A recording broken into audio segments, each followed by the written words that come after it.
मी कार्यकर्त्यांच्या मनातला एक विचार आपल्या सगळ्यांना आणि आता नानाही आलेले आहेत. मी विनम्र विनंती करीन सगळ्या कार्यकर्त्यांच्या आणि पदाधिकाऱ्यांच्या वतीने की तुम्ही जो काय निर्णय कुणाला जे तिकीट द्यायचे ते द्या, पण लवकरात लवकर ते अनाउन्समेंट करा. कारण आज प्रचंड उत्सुकता आहे, प्रत्येकाला काम करायचं आहे. सगळ्यांच्या यात्रा सुरू झालेल्या आहेत. यात्रांना अतिशय अपेक्षेपेक्षा जास्त रिस्पॉन्स येतो आणि मला खरं तर विचाराल तर आपले जेव्हा एवढ्या मोठ्या संख्येने निवडून आले, मला ज्या दिवशी मी आणि अमोलदादा निवडून आलो, आमच्या सीट काही प्लसमध्ये धरल्या नव्हत्या, त्याच्यामुळे सगळ्यात जास्त संघर्षात आणि माझं म्हणजे त्या सगळ्या भगिनींमध्ये ह्या भगिनीवर सगळ्यात जास्त विशेष प्रेम असल्यामुळे माझ्याकडे सगळ्यांचंच जास्त लक्ष होतं. आणि जेव्हा त्याच्यावर बोलणार आहे मी, पण त्या सगळ्या ज्या पद्धतीने मतदान झालं त्यामध्ये सगळ्यात मोठं म्हणजे आमच्याकडे तर खासदार, आमदार, कारखाना म्हणजे साखर कारखाना, दूध संघ, सोसायटी, सरपंच, ग्रामपंचायत सगळी गेली होती, काहीच राहिलं नव्हतं. म्हणजे मी आणि अमोलदादा एकामेकाला फोन करून म्हणायचं आता काय करायचं, ते म्हणले आता काय करायचं. असं करत करत आम्ही दोघांनी प्रचार केला. पण त्या अडचणीच्या आणि संघर्षाच्या काळात ज्या पद्धतीने उद्धवजी तुमचा आणि काँग्रेस पक्ष ज्या पद्धतीने आमच्याबरोबर उभे राहिला आहे हे आम्ही कधीही विसरणार नाही. आणि आता जेव्हा प्रचाराची वेळ आहे तेव्हा सगळ्या 31 खासदारांच्या वतीने मी आपल्याला शब्द देऊ इच्छिते की कष्टांची परिकाष्ठा तुम्ही आमच्यासाठी जी केली त्याच्यापेक्षा आम्ही 31 खासदार गुंजभर जास्त कष्ट करू, पण जास्तीत जास्त आमदार निवडून आम्ही तुमच्यासाठी निवडून आणू. एकामेकाचा प्रचार करण्यासाठी जे काही आमचा वेळ असेल तो तुमच्यासाठीच आज नंतर आहे. आणि ज्या स्कीम्सबद्दल म्हणजे जयंतरावांना अर्थकारण आपल्यापेक्षा सगळ्यांपेक्षा जास्त कळतं आणि जयंतरावांचंच भाषणाचा धागा घेऊन मी पुढे आपल्याला सांगू इच्छिते की अनेक योजना हे करतील, अजूनही येतील. पण गमतीचा भाग मला असं वाटतं की लोकसभेपर्यंत कुणालाच त्यांची बहीण आठवली नाही.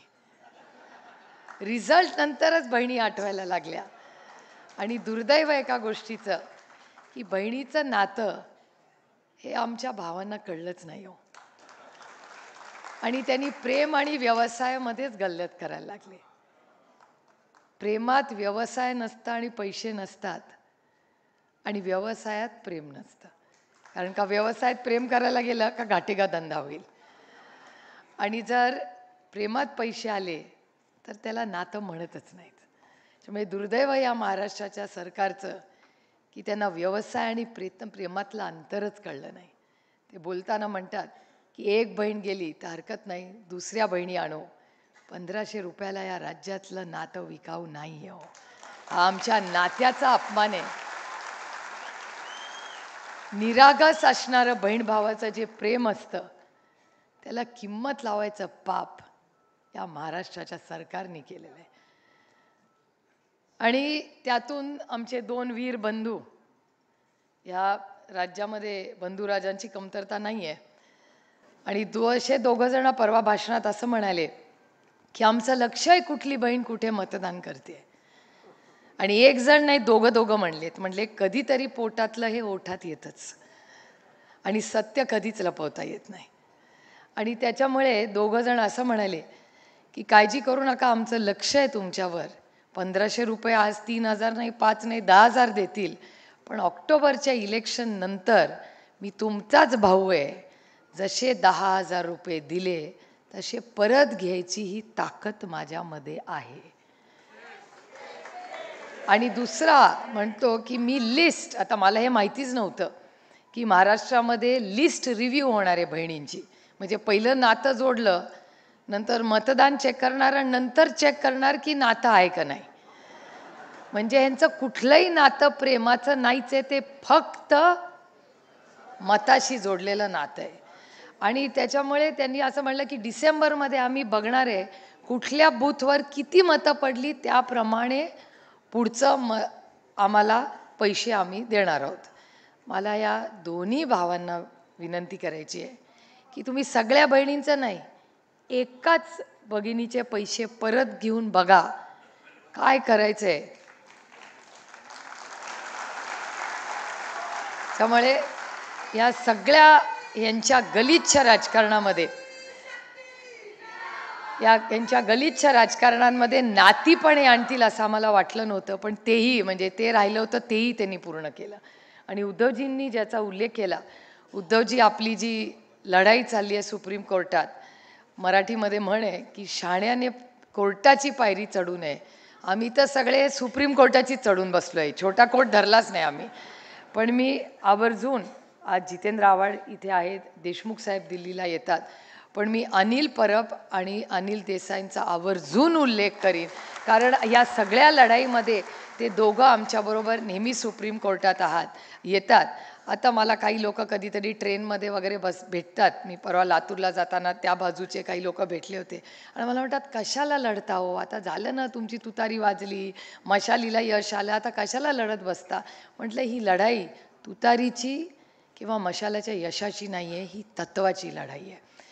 तुम्ही ज्या पद्धतीने म्हणजे उद्धवजींचा पक्ष नेला, उद्धवजीं हेच बाळासाहेब ठाकरेंचे उत्तराधिकारी आहेत, हे वंदनीय बाळासाहेबांनी हयात असतानाच आपल्याला सांगितलं होतं.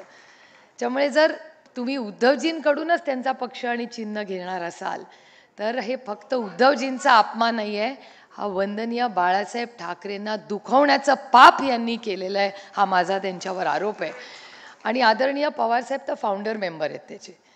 त्यामुळे लोकांना कशाला लढत बसते.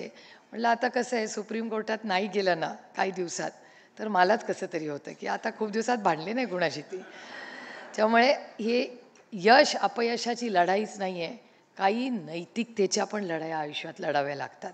त्यामुळे ही लढाई जी आपण लढतोय, मशाल आणि तुतारीला महाराष्ट्राच्या जनतेने जो आशीर्वाद दिला आहे त्याबद्दल मी मनपूर्वक मायबाप जनतेचे आभार मानते.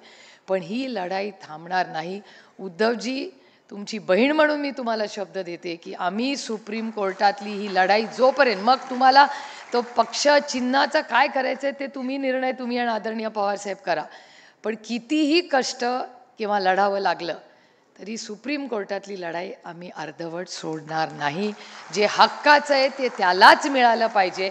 आणि आज आपल्यावर अन्याय झाला आहे, उद्या ते कुणावरही अन्याय करतील. त्याच्यामुळे ही दडपशाही आणि अदृश्य शक्तीला जे वाटतं की मी करीन तीच पूर्व दिशा, हा देश अदृश्य शक्तीच्या मनमानेनी चालत नाही.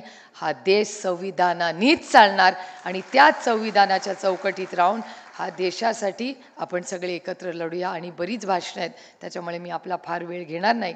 पण आज इथे आल्यानंतर महाविकास आघाडीच्या प्रचाराचा नारळ फोडणार असं सकाळपासून बातम्या चालल्या आहेत. आणि जो मनाचा मोठेपणा, उद्धवजींचं मन किती मोठं आहे हे त्यांच्यावर काम करताना फार जवळून आम्ही पाहिलेलं आहे. आणि कोविडच्याही काळामध्ये एक मोठा भाऊ म्हणून त्यांनी जी साथ ही सगळ्यांना आपल्याला दिली, याबद्दल महाराष्ट्र हे ऋण मी म्हणणार नाही, पण हे जे प्रेमाचं खरं नातं आहे हे कधीच विसरणार नाही. काँग्रेस आणि राष्ट्रवादी काँग्रेस आम्ही अनेक वर्षे एकत्र काम केल्यामुळे ताटातलं वाटीत आणि वाटीतलं ताटात